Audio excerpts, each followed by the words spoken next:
Lewis Hamilton resigns from Ferrari to sign with Mercedes and return to what was once his home. Do you want to know the reasons behind his resignation? Do you want to find out the staggering salary Mercedes will pay for his comeback? If this interests you, stay until the end. I'll explain everything. Subscribe to stay informed about the latest Formula One news. It was the kind of shockwave that didn't just ripple through the paddock, it tore through it with the force of an earthquake. Lewis Hamilton, the seven-time world champion whose name had become synonymous with resilience, dominance, and a relentless hunger for victory, had made what was supposed to be a career-defining leap to Ferrari. The move had been painted as a romantic, almost mythical chapter in his career, the great champion joining the scarlet-red legends of Maranello to chase one final poetic championship. The tifosi had roared in anticipation, the global press had feasted on the narrative, and even Hamilton himself seemed to embrace the fairy tale. Yet here he was, months later, severing ties with Ferrari in a whirlwind of frustration, friction, and disillusionment, and in a twist that almost defied belief, stepping back into the silver overalls of Mercedes. For fans, commentators, and rival drivers, it was a plot twist worthy of the most unpredictable racing season in modern history. But the headlines barely scratched the surface of the emotional wreckage and political maneuvers that had unfolded behind closed doors. This wasn't a story of one bad weekend or a sudden falling out. It was the slow, almost suffocating build-up of months of pressure, miscommunication, and unspoken resentment. Beneath the PR smiles and corporate statements lay an unrelenting undercurrent of tension, where every debrief, every engineering meeting, every whisper in the Ferrari garage seemed to weigh heavier than the last. The romanticism of Ferrari had evaporated far sooner than anyone expected, replaced by the stark reality of an environment where expectations towered over even the most decorated champions, and patience for adaptation was measured in milliseconds, not months. Subscribe to stay informed about the latest Formula One news. The decisive fracture didn't come in a celebratory champagne spray or in a dramatic, camera-filled argument. It happened in the suffocating aftermath of the Hungarian Grand Prix, a race that felt less like a competition and more like an autopsy of Hamilton's time in red. The weekend had been a relentless reminder of the growing gulf between him and Charles Leclerc, the Monégasque prodigy who seemed to carry Ferrari's hopes effortlessly while Hamilton wrestled with a car that refused to bend to his driving style. Leclerc had crossed the line comfortably ahead once again, stretching his championship advantage into uncomfortable territory. On paper it was just numbers, points lost, gaps widened. But inside the team, those numbers had a voice, and it spoke volumes about where Ferrari believed its future lay. The corridors of the Ferrari hospitality suite were unusually quiet after the race, the air heavy with a mix of burnt fuel, tension, and unspoken truths. Hamilton was still in his race suit, visor marks faintly etched into his skin, when Vasour intercepted him in a dimly lit passageway, away from cameras but not from the ears of a few lingering team members. There was no handshake, no soft landing in the words that followed. Vasour's voice was low but razor-sharp, the kind of tone that slices through any layer of professional detachment. He didn't offer platitudes or diplomatic phrasing. Instead, he delivered a sentence that felt more like a verdict than feedback. A driver of your stature cannot be this far behind your teammate at this point of the season. It wasn't said as advice. It wasn't even a challenge. It was a subtle but unmistakable accusation, wrapped in the cold precision of a man who knew exactly what he was implying. In that moment, it wasn't about the setup issues Hamilton had been raising for weeks, or the strategy calls that had repeatedly gone against him, or even the fact that Leclerc had been given preferential tire choices on more than one occasion. It was about perception, about how Ferrari, and perhaps the wider Formula One world, was beginning to see Lewis Hamilton not as the unstoppable force of his Mercedes era, but as a legend whose sharpness was dulling under the scarlet glare. Subscribe to stay informed about the latest Formula One news. The words burrowed deep, bypassing every layer of Hamilton's mental armor. This was a man who had faced boos from hostile crowds, fought off relentless media criticism, and battled wheel-to-wheel with the fiercest drivers in history. Yet something about the way Vasour said it, the absence of belief, the implication that maybe his best days were already behind him, struck with a force that no on-track defeat ever could. Even as he walked away from that conversation, helmet in hand, his mind wasn't on the next race. It was on the growing realization that the dream he had signed for in Maranello had quietly turned into a political battlefield, and he was already losing ground.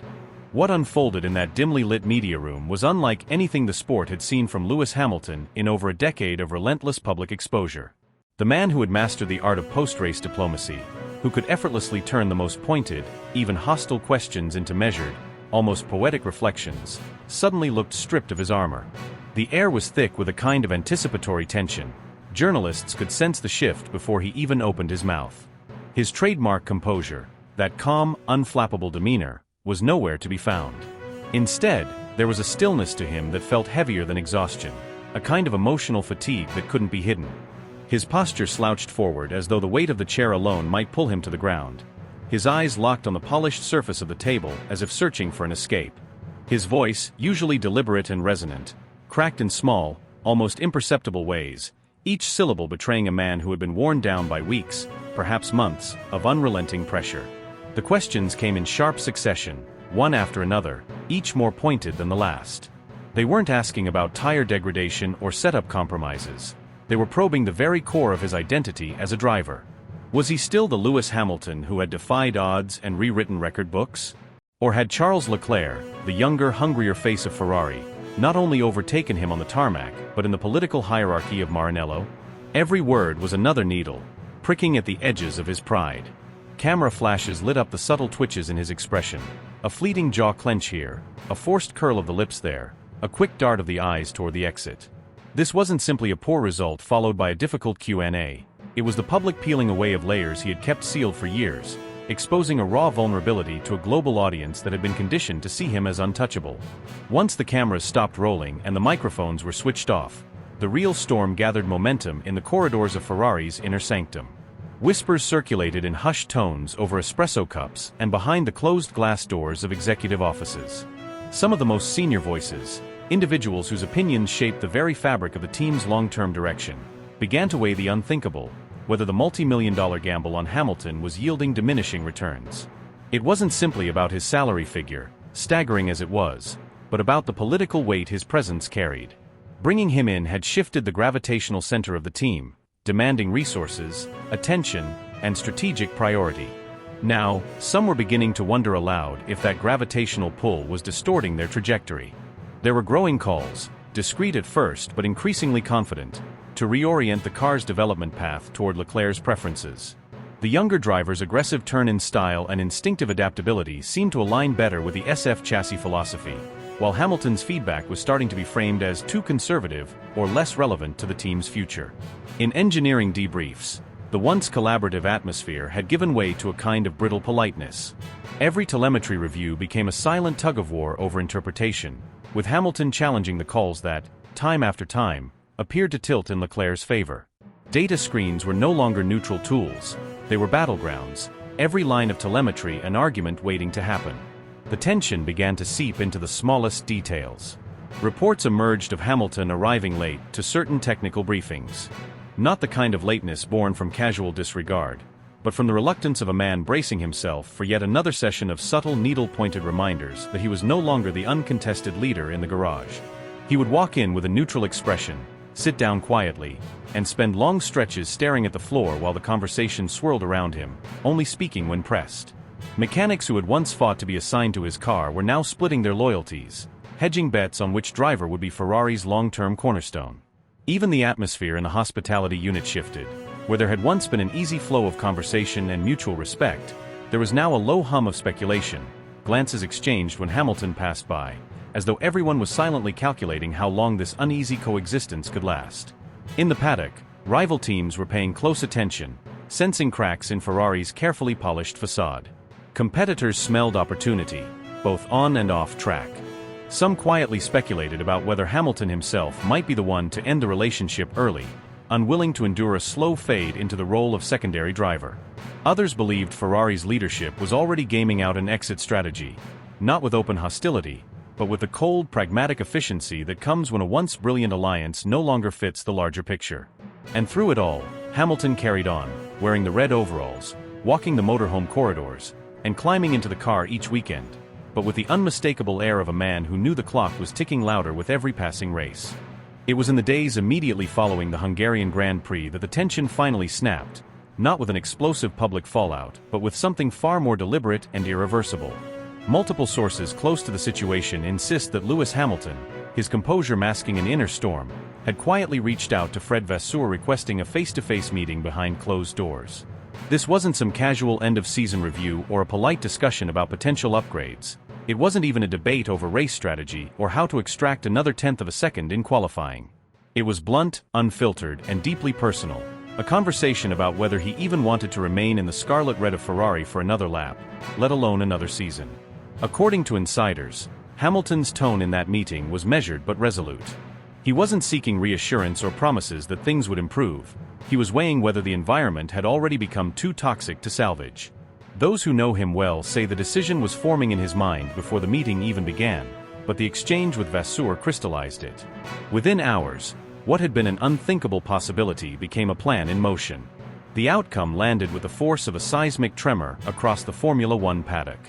Ferrari's most high-profile signing in years had not only decided to leave, he had triggered a rare contractual escape clause buried deep in the fine print, one that allowed immediate termination under what was termed extraordinary circumstances.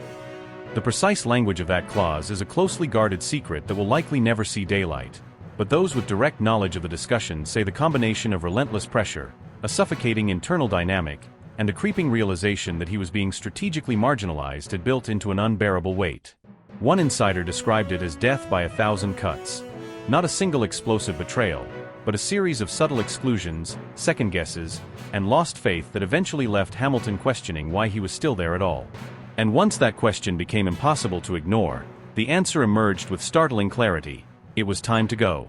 Barely 2 days had passed before another familiar figure moved in with the precision of someone who had been waiting for this exact moment.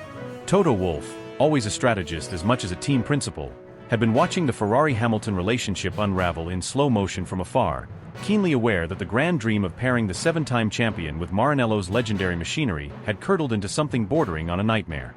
The Austrian didn't waste time. Within 48 hours of the resignation becoming official, he had personally reached out to Hamilton. Those briefed on the call describe it as stripped of theatrics, no elaborate pitch, no excessive flattery. Just a calm, candid, and unexpectedly warm dialogue between two men who had once rewritten Formula One history together. The central theme was not money, not prestige, but redemption. Mercedes' offer bore little resemblance to the record-shattering contracts of Hamilton's past. The financial terms, roughly $20 million for the year, were less than half of what he had earned at his peak.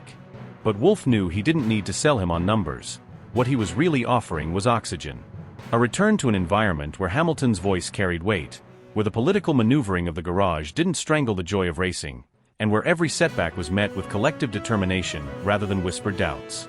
It was a chance to silence those who claimed his best days were behind him, to prove that his career wasn't defined by the Ferrari chapter, and to reclaim the fierce, unshakable identity that had made him a legend. For Hamilton, the decision was no longer about contracts or corporate statements. It was about stepping away from a suffocating dynamic that had slowly eroded his belief in the project and into a familiar space where, despite the risks, he could see a path forward. The paddock had seen him win, lose, dominate, and suffer, but this was something different. This was the rebirth of a competitor who wasn't done fighting. And Toto Wolff, with a predator's instinct, had made sure Mercedes would be the place where that fight began anew.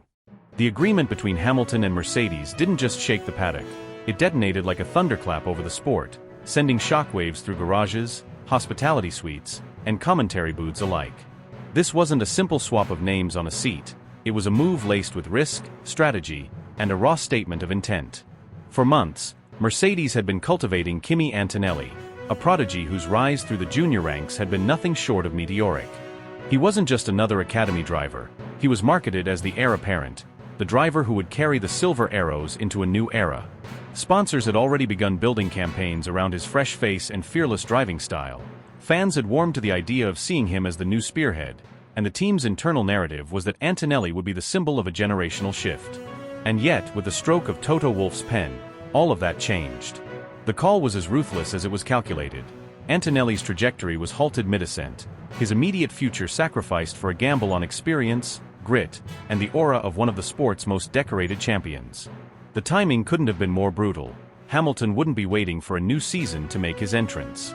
No gradual build-up, no winter testing with his new crew, no easing into the systems. Instead, he would step straight into the cockpit at Zandvoort for the Dutch Grand Prix, a high-pressure return on a circuit known for its unforgiving nature and partisan crowd. It was the equivalent of being thrown into the deep end during a storm, with the entire world watching to see if you'd sink or swim. Inside Mercedes, the move was painted as a masterstroke. bringing back a man whose racecraft had been forged in wheel-to-wheel battles with the very best, whose ability to extract performance from a car under pressure had delivered them years of glory. They weren't looking for gradual development. They were desperate for an immediate turnaround in a season that had been slipping into mediocrity, with Red Bull's dominance unchecked and McLaren snapping at their heels. The bet was simple but enormous, that Hamilton's knowledge of the team's DNA, his deep technical understanding, and his unrivaled mental toughness could jolt the Silver Arrows out of their slump before it was too late. The announcement triggered a firestorm of debates that roared through the F1 ecosystem. Pundits clashed on live TV, social media erupted with fans either celebrating the return of a legend or decrying the sidelining of a rising star, and rival team principals were caught off guard, scrambling to assess what this meant for the championship's balance of power. It became a conversation about more than just one seat. It became a philosophical war over the value of youth versus experience. Was Mercedes clinging to the past in the hope that nostalgia could be turned into lap time? Or were they making a bold, clear-eyed decision to bring in a proven winner precisely when the stakes demanded it?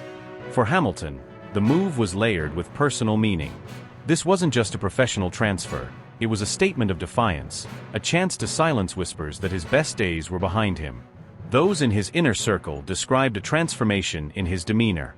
Only weeks earlier in Hungary, cameras had caught him looking drained, a man carrying the invisible weight of unfulfilled potential and internal tensions. But the moment he walked out of that contract meeting with Wolff, something had shifted. His body language hardened, his words gained an edge, and his eyes, those who know him well swear by this, carried a sharpened focus they hadn't seen in years. This was no longer a man reminiscing about past glories.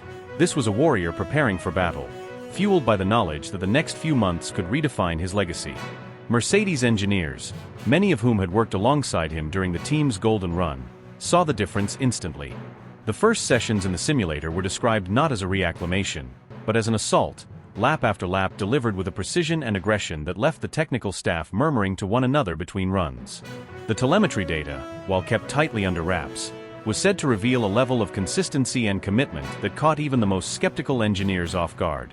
One senior member of the race operations team was overheard saying, "If you think he's here to fade quietly into the background, you've already lost. He's hungrier than the guy who showed up in 2013.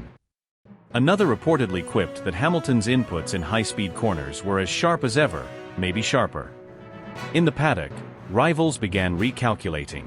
Max Verstappen, who had once treated Hamilton's presence as an expected constant, now faced the unsettling reality of his old adversary returning with nothing to lose. Ferrari, still adapting to life without him, watched the situation closely, aware that any immediate success at Mercedes would be a damning reflection on their own recent struggles. Even Antonelli's next career step became a subplot dripping with intrigue. Would he bide his time as a reserve, or would another team swoop in, sensing an opportunity to harness his potential while the wound was still fresh? Every thread of the story seemed to carry tension. Zandvoort was no longer just another race on the calendar. It had become the stage for a high-stakes test of whether the past could be weaponized to win the present. For Hamilton, the question wasn't just whether he still had the speed. It was whether he could channel every doubt, every criticism, every lingering shadow of his departure from Ferrari into a performance so undeniable that it would remind the entire sport why his name was etched in history. And for Mercedes, it was about proving that in a sport obsessed with the next big thing, sometimes the most dangerous weapon you can deploy is a champion who refuses to fade away. The atmosphere around the paddock in the days leading up to Zandvoort has already shifted into something electric, almost feverish, as if every mechanic, journalist, team principal, and fan can feel the weight of what's about to unfold. The anticipation is not just about another race weekend. It's about witnessing a moment that has the potential to alter the course of the season and perhaps even reshape the narrative of the sport. Every camera lens will be locked on the Mercedes garage, every microphone angled toward the engineers and team strategists, every social media feed ready to explode with the first image of Lewis Hamilton stepping back into the environment that forged his legend. The Silver Arrows are no longer just a team preparing for another Grand Prix. They are the stage for one of the most scrutinized comebacks Formula One has seen in years, and everyone wants to know whether Hamilton's return will be a seamless resurgence or a grinding battle to shake off the scars and residue of his tumultuous Ferrari chapter. Inside the Ferrari camp, the tension is palpable. Leclerc, once envisioned as Hamilton's perfect partner in a dream pairing designed to dominate the grid, now finds himself at the center of awkward questions and uncomfortable headlines. He's having to navigate the fallout of a partnership that, just a year ago, was marketed as a new golden era for Maranello, but now stands as a cautionary tale of how quickly ambition can turn into frustration. The Italian team, famed for its pride and tradition, is scrambling to control the narrative, issuing carefully worded statements while quietly assessing how this fracture will affect their internal morale and championship hopes. Yet even with all their spin, they cannot shift the spotlight away from Hamilton, because this is no longer Ferrari's story, it's his. For Hamilton, the red overalls are already in the past. He's not looking back at the disappointment, the missed opportunities, or the political maneuvering that seemed to sap the joy from his racing. In his mind, that chapter is closed, locked away as both a hard-earned lesson and a source of motivation. The driver walking into Zandvoort in silver and black is not the man who left Mercedes years ago. He is battle-hardened, sharpened by adversity, and carrying the kind of hunger that only comes from feeling underestimated. The paddock may see a return, but in his mind, it's an ignition.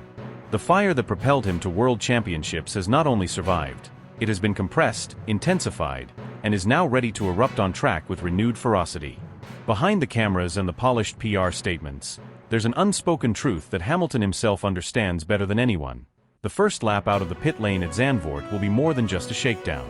It will be a statement.